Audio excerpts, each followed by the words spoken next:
আসসালামু আলাইকুম, welcome back to Nasima's cuisine. আজকে আমি আপনাদের দেখাবো নাগা মরিচ বা বোম্বাই মরিচ দিয়ে অনেক টেস্টি একটি আচারের রেসিপি।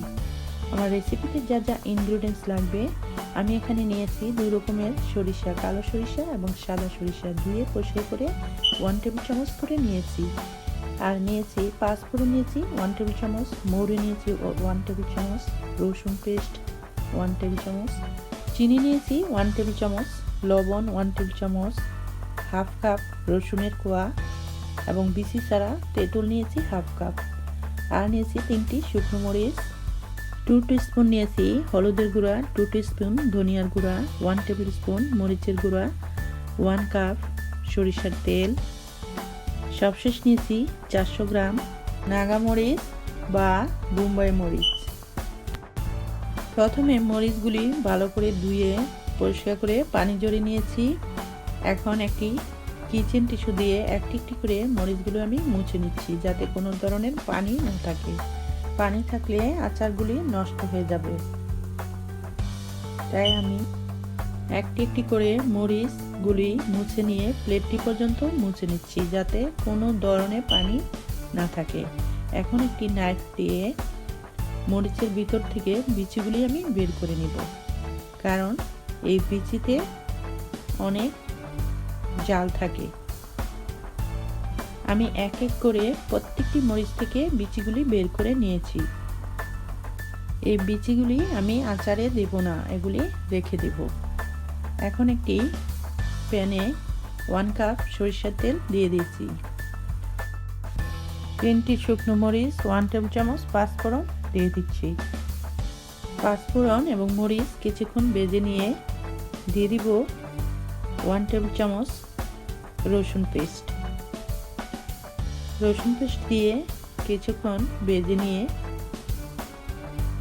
দিয়ে দিব হাফ কাপ বিচি ছাড়া তেঁতুল। তেঁতুলগুলি কিছুক্ষণ নেড়ে একটু নরম করে নিয়ে দিয়ে দিব 1 টেবিল চামচ চিনি। চিনি, তেঁতুল, পাঁচফোড়ন এবং শুকনো মরিচ দিয়ে আরও কিছুক্ষণ ভেজে নিব। ভেজে নিয়ে এখন দিয়ে দিব 2 রকমের সরিষা এবং মৌরি পেস্ট। এগুলি আমি পাটাতে বেটে নিয়েছি, আপনারা চাইলে ব্লেন্ডারে পেস্ট করে নিতে পারেন। 2 রকম সরিষা পেস্ট, মৌরি পেস্ট, তেঁতুল সব কিছু দিয়ে আমি কিছুক্ষণ ভেজে নিয়ে দিয়ে দিব এখন 1 টেবিল চামচ মরিচের গুঁড়া, 2 টিস্পুন হলুদের গুঁড়া, 2 টিস্পুন ধনিয়ার গুঁড়া। এখন দিয়ে দিব 1 টেবিল চামচ পাপরিকা পাউডার। এই পাপরিকা পাউডার দেওয়ার কারণে আচারের কালারটা অনেক সুন্দর আসবে, আপনারা চাইলে স্কিপ করতে পারেন। এখন সব মশলা একত্রে কিছুক্ষণ ভুনে নিব। কিছুক্ষণ ভুনে নেওয়ার পর দিয়ে দিব হাফ কাপ রসুনের কোয়া। রসুনের কোয়াগুলি মিক্স করে নিয়ে দিয়ে দিব সেই মরিচের রাজা নাগা মরিচ বা বোম্বাই মরিচ। এখন আবারও আমি সব কিছু একত্রে মিক্স করে নেব। মিক্স করে নিয়ে দিয়ে দিব এখন 1 টেবিল চামচ লবণ। লবণ দিয়ে আবারও সব কিছু একত্রে মিক্স করে নিব। সবশেষ দিয়ে দিব হাফ কাপ সিরকা। এই সিরকা দেওয়ার কারণে আচারগুলি অনেক দিন ভালো থাকবে।